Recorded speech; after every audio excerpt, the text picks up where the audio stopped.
कभी कभी कुछ चीज़ें हम पहली बार एक्सपीरियंस करते हैं, जैसा कि मेरे साथ हुआ था। मैंने काफ़ी टाइम पहले आप सबके साथ में एक वीडियो शेयर की थी जिसमें मैंने बताया था कि मैंने एक टेस्ट कराया था मेरी प्रेगनेंसी में, जिसमें कि पेट के अंदर जो है वो काफ़ी बड़ी जो है वो नीडल डाली जाती है और उसमें से पेट में से पानी निकाला जाता है जब आप प्रेग्नेंट होते हैं उस टाइम पे। तो उसके बारे में बहुत सारे क्वेश्चंस आ रहे हैं, अभी भी उस वीडियो पे बहुत सारे कमेंट्स आ रहे हैं कि हमें उसके बारे में फुल डिटेल में हमें बताइए कि वो क्या टेस्ट होता है, क्या सबको वो करवाना होता है, क्या वो बहुत ज़्यादा ज़रूरी है या कब कराया जाता है, उसकी कितनी कॉस्ट है, उसके बारे में। वीडियो शुरू करने से पहले अगर चैनल पे नए हैं तो चैनल को सब्सक्राइब कर लें और अपने फ्रेंड्स के साथ शेयर करें। तो देखिए, मैंने एक वीडियो डाली थी जिसमें मैंने आपको शो किया था कि कुछ इस तरीके का आपको फोटो में दिख रहा है ना, बिल्कुल ऐसा ही एक टेस्ट होता है प्रेगनेंसी में। वो कब होता है? तो देखिए, जब आप प्रेग्नेंट होते हैं, जब आपको ये पता चलता है कि जब आप घर पे टेस्ट करते हैं, अपनी टेस्ट किट से टेस्ट करते हैं या क्लिनिक में जाके भी टेस्ट कराते हैं, उसके बाद जो होता है आपका जो है ना एक अर्ली प्रेगनेंसी एक अल्ट्रासाउंड होता है जिसमें कि आपकी बेबी की जो है वो सिर्फ हार्ट बीट जो होती है वो आती है। वो जो है वो 6 या 7 हफ्ते पे आपका एक अल्ट्रासाउंड किया जाता है। लेकिन जब आप अल्ट्रासाउंड जो है वो लेवल 1 के लिए जब जाते हैं डॉक्टर के पास में, यानी कि 11वें से 12वें हफ्ते में या 13वें हफ्ते में जब आप जाते हैं, उस टाइम पे आपका लेवल 1 का जो अल्ट्रासाउंड होता है जिसमें कि सारी जो है वो ग्रोथ फैक्टर जो है वो मेजर किए जाते हैं बच्चे के। जब वो अल्ट्रासाउंड होता है उसमें जो है ना आपको एक एंटी का एक रेशो दिया जाता है। तो 3.5 mm तक अगर आपका एंटी है तो वो नॉर्मल में कंसीडर किया जाता है। लेकिन जब मेरा टेस्ट हुआ तो मेरे जो मेरा जो एंटी था अल्ट्रासाउंड में वो 3.8 प्लस में जा रहा था। 3.8 से भी मतलब थोड़ा बड़ा, मतलब ज़्यादा ही था उसमें। तो उसमें क्या होता है कि वो एक जो है ना एक रिस्क आ जाता है आपकी प्रेगनेंसी में। जब आप अगर इस प्रेगनेंसी के लेवल से गुजर रहे हैं तो आपकी अल्ट्रासाउंड की रिपोर्ट आप जो है वो आप खुद ही पढ़ सकते हैं। उसमें कुछ ऐसा बहुत ज़्यादा रॉकेट साइंस नहीं होती है लगाने की कि क्या लिखा है क्या नहीं लिखा है, लेकिन कुछ जो है वो डॉक्टरी लैंग्वेज होती है जो वो हमें समझाते हैं। तो उसमें एक एंटी दिया जाता है जिसमें कि न्यूक्लियर ट्रांसलूसी जो होती है वो 3.5 mm जो है वो होना चाहिए मैक्सिमम। उससे अगर ज़्यादा है तो वो रिस्क होता है। उसके बाद डॉक्टर जो होता है आपका एक मार्कर टेस्ट कराता है। वो मार्कर जो होते हैं वो अलग अलग मार्कर टेस्ट होते हैं। कौन से मंथ में आपकी प्रेगनेंसी चल रही है वो उस पर डिपेंड करता है। अगर अर्ली प्रेगनेंट मतलब अभी जो वीक जो चल रहे हैं, 11वां हफ्ता हो गया, 12वां हफ्ता हो गया, तो उसमें आपका जो है वो डबल मार्कर टेस्ट कराया जाता है। तो उसके बाद मेरा डबल मार्कर टेस्ट हुआ, उसमें जो है वो 4.1 तक पहुंच गया था जब मेरा डबल मार्कर हुआ। क्योंकि जब अल्ट्रासाउंड कराते हैं फिर डॉक्टर को रिपोर्ट दिखाते हैं, उसके बाद डॉक्टर रिपोर्ट करने के बाद में आपका जो है ब्लड टेस्ट लिया होता है ना, वो 2 से 3 दिन में मतलब आता है। जब डबल मार्कर की रिपोर्ट आ जाती है तो मेरा उसमें 4.1 तक आ गया था। तो डॉक्टर ने कहा कि ये जो है ना बढ़ता हुआ जा रहा है। डबल मार्कर टेस्ट वो इसलिए कराते हैं क्योंकि जब अगर डबल मार्कर में रिस्क जो है वो डिक्रीज होता नजर आता है तो वो प्रेगनेंसी जो होती है वो सेफ मानी जाती है। लेकिन डबल मार्कर में भी अगर आपका जो रिस्क है वो बढ़ा हुआ नजर आया है तो इसका मतलब आपकी प्रेगनेंसी जो है वो हाई रिस्क में जा रही है, और इसी को जो है वो हाई रिस्क प्रेगनेंसी बोला जाता है। ये है कि आपका जो बेबी है उसमें कुछ जो प्रॉब्लम है, कुछ एबनॉर्मलिटीज है, वो माइंड से रिलेटेड हो सकती हैं, क्रोमोसोम से रिलेटेड हो सकती हैं। तो पहली बार प्रेगनेंसी होती है तो हमें इतना कुछ नहीं पता होता है। हमें सिर्फ इतना तक पता होता है कि अल्ट्रासाउंड होते हैं, हाँ, फिर कुछ टेस्ट होते हैं, नॉर्मल हमारे ब्लड टेस्ट वगैरह होते हैं जिससे हमारा जो मतलब प्रेगनेंसी है वो सेफ रहे। लेकिन उसके बाद डॉक्टर जो है वो आपको गाइड करती है कि अगर फर्दर जो है, वैसे तो डॉक्टर उसमें बता देती है कि देखो अगर आप फर्दर जो है टेस्ट वगैरह कराना चाहते हैं या कंसीव रखना ही चाहते हैं बेबी को या अबॉर्ट कराना चाहते हैं, टोटली आपके ऊपर छोड़ देता है डॉक्टर। तो फर्दर टेस्ट में क्या करें, क्योंकि देखो वो सिचुएशन ऐसी हो जाती है कि आप बच्चे को जो है ना बचाने के लिए कुछ भी करने के लिए रेडी हो जाते हैं। और खासकर जब आप मतलब पहली बार प्रेगनेंसी आपकी है तो आप यही वो करते हैं कि नहीं, किसी भी तरीके से जो है वो मेरी प्रेगनेंसी जो है वो बच जाए। और उसमें क्या होता है कि आपको जो है ना फिर आपका जो केस होता है वो, जैसे पहले तो हम गायनोकोलॉजिस्ट को दिखाते हैं लेकिन वो वहाँ से ट्रांसफ़र होकर फीटल मेडिसिन एक्सपर्ट के पास में पहुँच जाता है। फीटल मेडिसिन एक्सपर्ट के पास में जाने के बाद में वो अगेन एक डिटेल स्कैन करते हैं, बहुत लंबा चौड़ा, काफ़ी टाइम लगता है उसमें, करीब मतलब आधा पौना घंटा 1 घंटा लगा देते हैं वो पूरे डिटेल स्कैन करने में, मतलब अल्ट्रासाउंड करने में ही, दोनों तरीके से किया जाता है। तो उसमें क्या होता है, उसमें भी वो जो है वो मेज़र किया जाता है एंटी, उसमें भी देखा जाता है कि अभी भी क्या वो बढ़ रहा है या डिक्रीज हुआ है। तो मेरे केस में क्या हुआ था, तो 4.3 तक वो पहुंच गया था, 4.2 तक वो पहुंच गया था जब फीटल मेडिसिन एक्सपर्ट में मेरा केस गया था। उसके बाद में मैंने जो है वो यहाँ पे 4-5 डॉक्टर के वहाँ पे मैंने उसको दिखाया कि ये है, ये सब ने बोला कि नहीं, फीटल मेडिसिन एक्सपर्ट ही आपको जो है वो अच्छे से सलाह दे पाएंगे।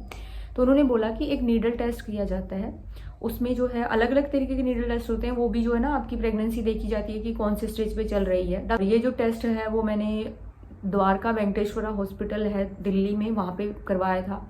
इसकी जो कॉस्ट आती है वो लगभग आपको 20,000 प्लस आती है, क्योंकि डिपेंड करता है कि आप कहाँ से करवा रहे हैं, आपकी लोकेशन क्या है, और आपका डॉक्टर आपको कितना कंसेशन दे पाता है। क्योंकि देखिए, एक तो जो होता है डॉक्टर, इसमें दोनों तरफ से, एक तो लैब का बिल होता है, एक डॉक्टर का बिल होता है। तो डॉक्टर जो होता है अपने ही बिल में जो है वो थोड़ा बहुत कंसेशन कर सकता है, लैब वाले बिल में तो वो इतना कुछ कर नहीं सकता, तो वो कितने कंसेशन कर पाता है। उसके बाद जो होता है आपको मेडिकेशन भी दी जाती है, तो उसमें अगर टोटल मिलाए तो लगभग जो है आपका 22 या 23 या कई बार 25,000 भी इसका जो है ना कॉस्ट बढ़ जाता है। और डिपेंड, कि मैंने बताया कि वैरी करता है कि आप कौन से हॉस्पिटल से करा रहे हैं, कहाँ से कहाँ आपकी लोकेशन है, तो इस तरीके से वो है वो देखा जाता है।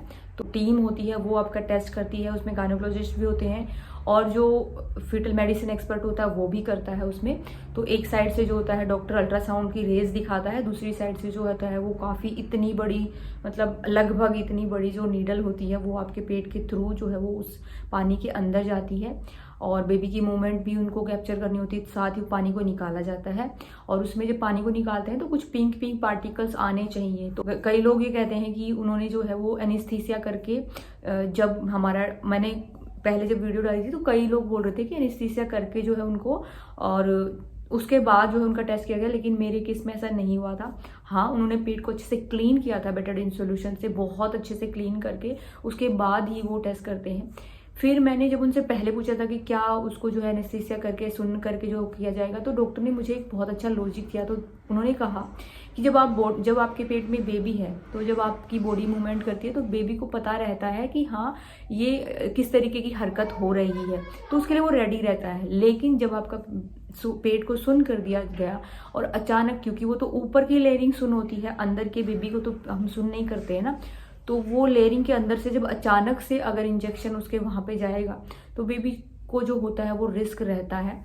और आपको ना एक कंसेंट फॉर्म पे साइन करके देना पड़ता है कि इन केस, मतलब 0.1%, 0.001% कहीं चांस होता है कि ये टेस्ट करते करते जो है वो कई बार अबॉर्शन हो जाता है ऑटोमेटिकली, वो इन्हीं केसों में पाया जाता है जैसे डॉक्टर ने मुझे बताया।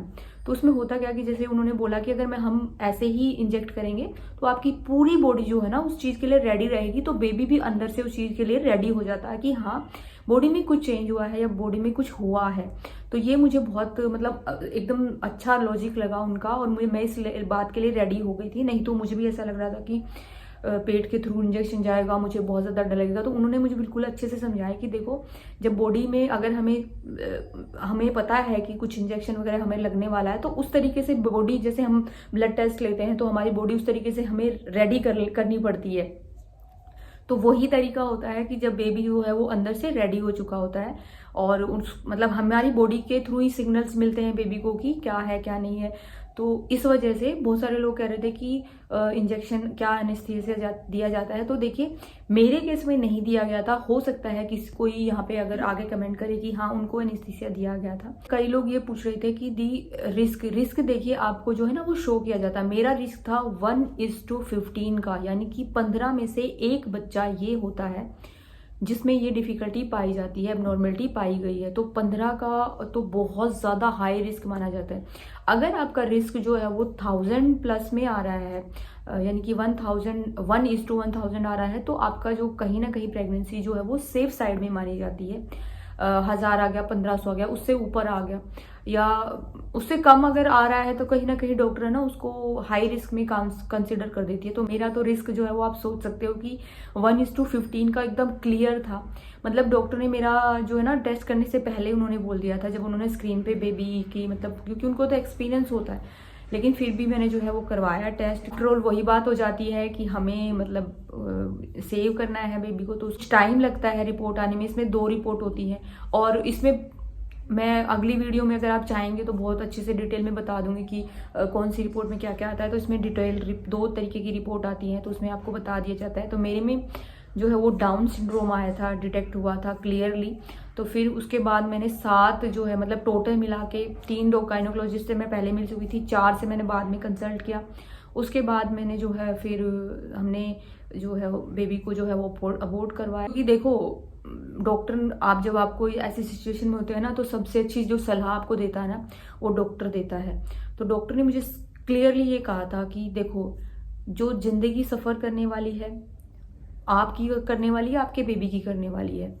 आपके रिलेटिव्स, आपके फैमिली जो और हैं वो 2 दिन, 4 दिन, 5 दिन, 1 साल, 2 साल, ठीक है, इतने दिन ही आपकी जो है ना वो कर सकते हैं कि हाँ सिंपैथी, वो भी आपको उस लोगों को पता है कि ऊपर ऊपर से मिलती है। आपकी और आपके हस्बैंड की जो है वो पूरी लाइफ जो है वो, अब ये भी नहीं है कि आप दोनों घर रह के उसकी देखभाल कर सकते हैं। एक आदमी जो है घर पे उस बेबी को बिल्कुल 24 आवर्स चाहिए, अगर ऐसे बेबी को आप कंसीव करते हैं या उसको इस दुनिया में लाते हैं तो।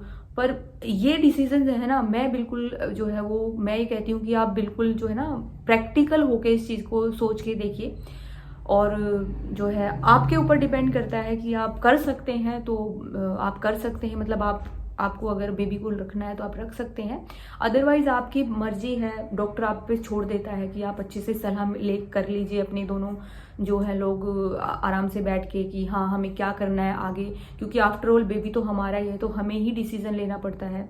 और एक टाइम होता है तब तक ही डॉक्टर कर पाता है। उसके बाद जो है मेरा जो टाइम था वो काफ़ी ज़्यादा हो गया था, तो मेडिकेशन वाला जो अबॉर्शन वो नहीं हो सकता था। तो मेरा प्रॉपर जैसे डिलीवरी होती है बेबी की, मुझे तो कुछ मतलब पता भी नहीं था कि किस तरीके से होता है, क्योंकि हम जब फर्स्ट टाइम प्रेगनेंसी में होते हैं तो हमें बहुत सारे न्यू एक्सपीरियंस करने को मिलते हैं। तो वो बहुत सारी चीज़ें थी। तो अगर आपकी ऐसी कोई सिचुएशन है ना तो प्लीज़ आप जो है ना एक बार मेरे कहने से एक बार जो है उस चीज़ को प्रैक्टिकली सोच के देखिएगा। ऐसा नहीं है कि आप जो है बहुत ज़्यादा इमोशनल होके उस चीज़ के लिए डिसीजन ले लें। और क्योंकि देखो उसके बाद जो है ऐसा नहीं है कि आपकी प्रेगनेंसी नहीं हो सकती है, दोबारा भी आप प्रेग्नेंट होंगे। तो उसके बाद मैं फिर से प्रेग्नेंट हुई। उसके बाद आपने देखा है कि मेरे पास एक बहुत प्यारी सी एक लिटिल बेबी गर्ल है और वो बिल्कुल नॉर्मल हुई, कोई कुछ किसी भी तरीके का कोई भी प्रॉब्लम नहीं हुआ, नॉर्मल डिलीवरी हुई और मेरी प्रेगनेंसी बहुत अच्छी चली थी। उसके बारे में मैंने टाइम टू टाइम आपको अपडेट किया था। तो मेरा मतलब यही था वीडियो बनाने का मकसद, क्योंकि उस पर ना बहुत सारे कमेंट अभी भी आ रहे थे, तो मुझे लगा एक वीडियो जो मैं आपके साथ मैं जो है शेयर कर देती हूँ। आई होप कि इस वीडियो से थोड़ी बहुत आपकी हेल्प हुई होगी। और अगर इस फेज से आप गुजर रहे हैं तो अपने आप को स्ट्रॉन्ग रखिए और प्रैक्टिकल रखिए, और इस चीज़ को जो है वो अपने जो है ना मेंटली बहुत ज़्यादा इसका बर्डन मत लीजिए, क्योंकि देखिए बाद में आपकी हेल्थ पे बहुत ज़्यादा असर पड़ता है और ये चीज़ें आपको ज़रूर ध्यान देनी है। रिलेटेड अगर कुछ और क्वेश्चन होंगे तो आप कर सकते हैं। मैं अगली वीडियो में कोशिश करूंगी आपकी सभी क्वेश्चंस के जो है वो आंसर देने की। हालांकि अभी मैं टीचिंग से रिलेटेड वीडियोस जो है वो शेयर करी थी, लेकिन उस वीडियो पे ना अभी भी बहुत सारे कमेंट्स आ रहे थे, तो मुझे लगा कि एक बार उसके बारे में जो है बात कर लेनी ज़रूरी है अभी। तो मिलते हैं नेक्स्ट वीडियो में, तब तक अपना ख्याल रखिए, stay healthy and bye bye.